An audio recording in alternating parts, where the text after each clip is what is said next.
Hey everyone, welcome back.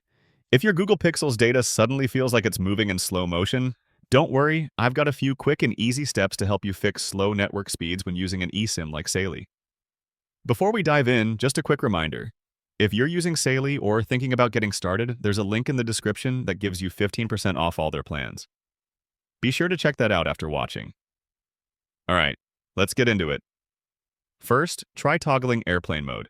Open Settings, tap Network and Internet and turn on airplane mode. Wait around 15 seconds to let your phone fully reset the connection, then turn it back off. It's a simple step, but this quick refresh fixes most temporary slowdowns. If that doesn't solve it, the next step is to reboot your Google Pixel. Press and hold the power button and volume up button together until the restart option appears, then tap Restart. This clears out background processes and helps your phone reconnect cleanly to the network. Still seeing slow speeds? Let's go a little deeper by manually selecting your network operator.